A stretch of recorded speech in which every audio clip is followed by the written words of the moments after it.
Well, thank you very much for the introduction. That was fantastic, and thank you for the warm welcome. Bonjour à toutes et à tous. Good afternoon, everybody. Summit, great to be here with all of you. I want to start by thanking Rick and the entire team at the Broadbent Institute for doing all of the hard work to bring us together over this weekend.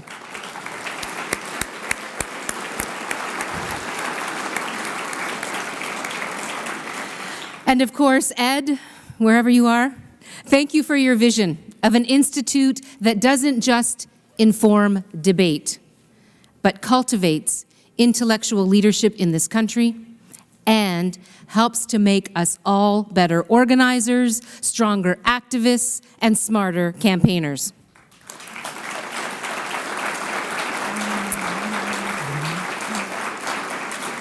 You know, at the heart of the Institute's mission is the belief that as social democrats and progressives, we can and we must rise to the challenges that Canadians face.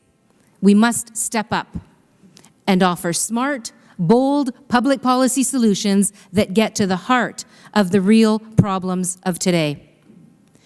And in doing that work, in finding new ways to tackle the challenges that we face, we must be guided by the very same values that Ed has spent his entire life fighting for, and that have inspired so many of us to join that fight with him.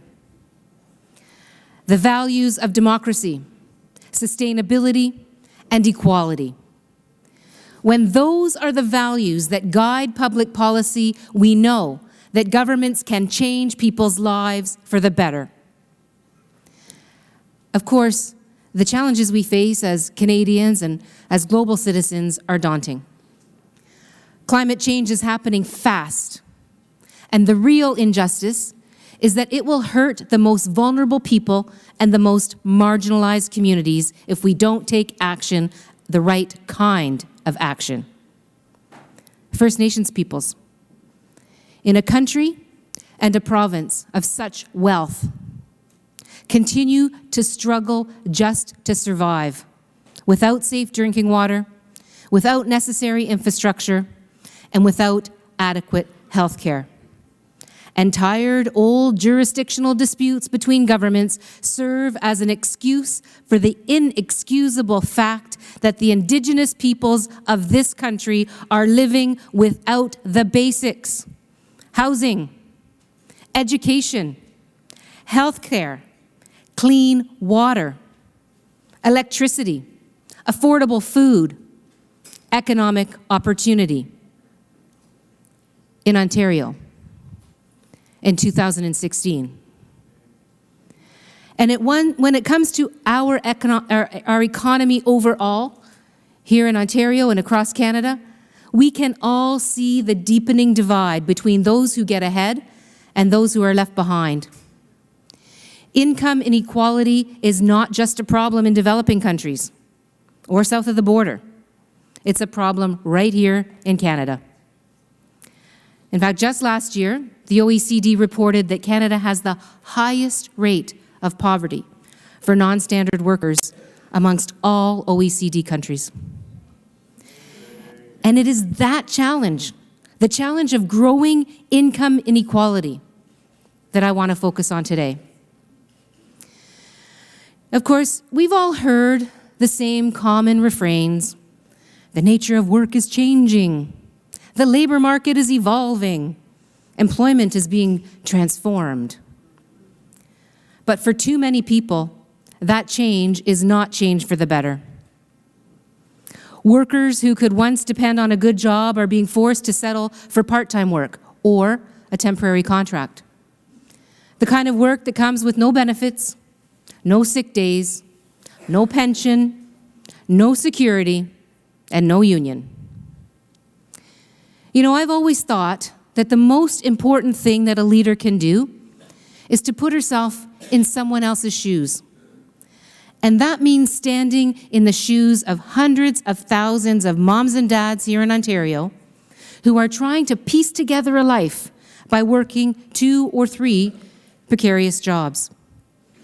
People who are working more than full-time hours in 2 or more part-time jobs and are trapped in a constant struggle. Always waiting for that call for a shift. Always waiting for the next day's schedule. Unable to have any control over their lives and unable to build a better future for their kids. Unable to even think about retirement. And more often than not, they are working for a minimum wage that entrenches poverty instead of giving them a chance to provide for their families and themselves. The truth is that too many people are not being paid the decent wages they deserve for the hard work that they do.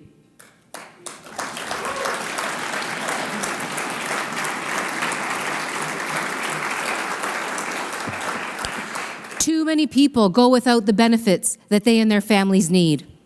And too many people are without access to time off when they're sick, paid or unpaid, predictable schedules, or decent paid vacation time. It's time to do something about it. Il est temps d'agir. A few years ago, the Law Commission of Ontario said that at least 22% of workers are stuck in low-wage, precarious jobs. But in my hometown of Hamilton, and thanks for the shout-out, folks, in my hometown of Hamilton, just 40% of workers actually have stable, permanent, full-time positions with benefits. And across Ontario, between 2003 and 2011, the share of employees working for minimum wage more than doubled. Nearly 1 in every 10 workers is taking home a minimum wage that is simply too low to survive on, let alone get ahead. Of course, we know who's exploited the most when it comes to the minimum wage. We know who is most likely to be a precarious worker. It's women. Women have made up 70% of part-time workers over the past 20 years. It's racialized people and new immigrants. The Canadian Centre for Policy Alternatives' Sheila Block's work has shown that the share of racialized employees working at minimum wage in Ontario is 47% higher than for the total population. And it's people with disabilities, single parents, youth, people who've lost their good jobs, often in the manufacturing sector, and now find themselves too young to retire, but too old to start over. These are the people who are disproportionately forced to work for low pay, minimal hours, and no certainty.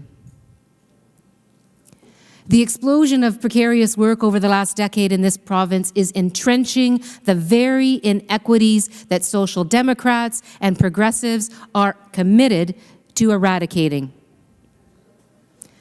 Governments have the tools and the resources to step up.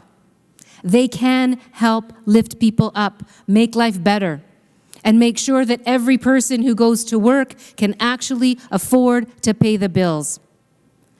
But that takes real political will.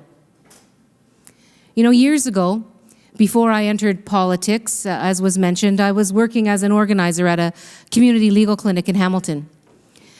And the people who walked through our doors each and every day, the people who needed someone to listen to, needed someone to care, needed someone to stand up and fight with them, were people facing all kinds of struggles, trying to keep a roof over their head, taking on employers who refused to help when they were injured on the job, fighting to protect and improve the environment in neighborhoods that had been forgotten by everyone but the people who lived there. And more often than not, the problems our clients faced were just one aspect of the poverty, the discrimination, and the racism that they faced every day as they went about their lives. 20 years later, I hear too many of the exact same stories and too many of the exact same excuses about why problems cannot be fixed. And hope for so many people continues to dwindle while governments fail to act. I believe, like you do, that when opportunity is out of reach for so many families, when hardworking people have no hope of getting ahead because their wages are simply too low, and when discrimination determines who gets ahead and who falls behind, as Joseph Stiglitz would say, that's the kind of inequality for which we all pay a high price.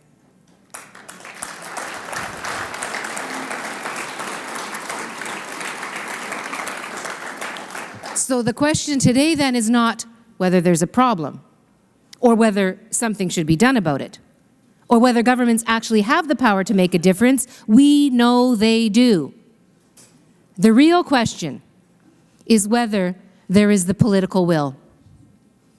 I wish I could be hopeful that the Ontario government's current review of Ontario's Employment Standards Act will produce meaningful changes.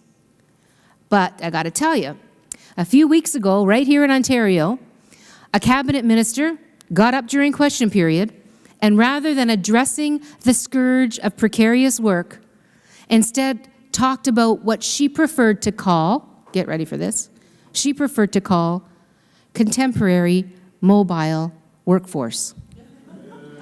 The contemporary mobile workforce is what now is precarious work's new name. And comments like that, I have to say, really worry me. We may be in for a rebranding rather than the kind of fundamental change that is actually needed in this province. What we need is better protections for vulnerable workers, greater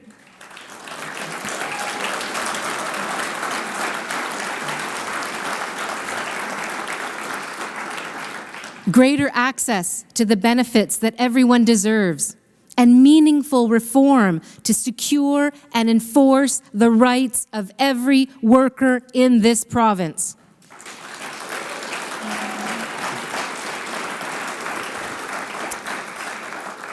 But ultimately, a major factor in the solution to precarious work is clear. Workers in low-paying jobs don't need a new turn of phrase, thank you very much. They need a raise.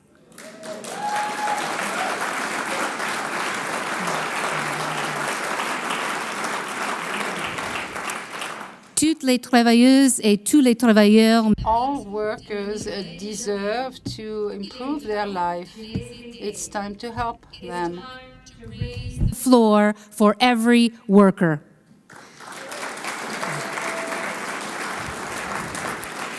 And it's time for Ontario to join the growing ranks of jurisdictions saying yes to a $15 minimum wage.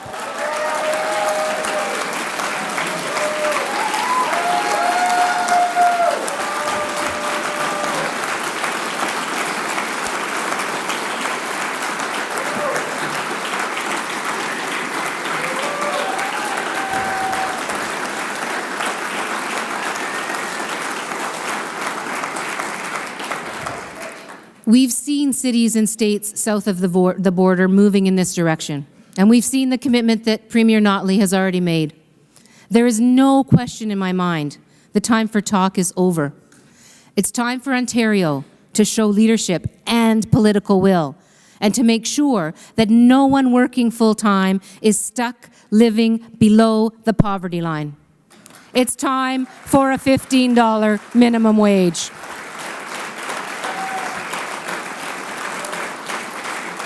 And I got to tell you, folks, if this government won't do it, then Ontarians will have the opportunity in 2 short years to elect one that will.